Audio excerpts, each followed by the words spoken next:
This is elevation view of suction and discharge piping of cooling water pump. Suction line contains a suction bell, suction isolation valve, suction strainer, eccentric reducer and a rubber bellow. Discharge line contains a rubber bellow, a concentric reducer, one NRV and one isolation valve.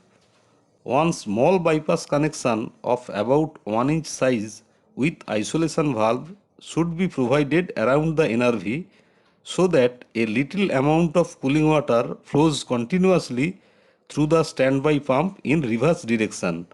This will prevent algae formation inside the standby pump piping if the pump remains as standby for a long period. It is a big pump installation, big CW pump.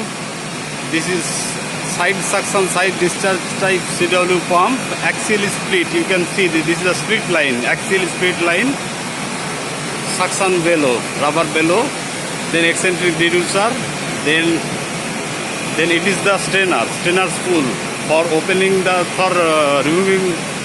removing all debris. This handle of 12 inch is given, and that one is the butterfly valve, first isolation valve.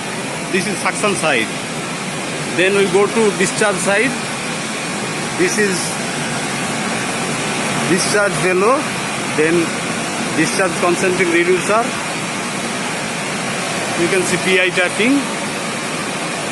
Then it is big NRV, dual plate type NRV, wafer type. It opens like this in horizontal plane.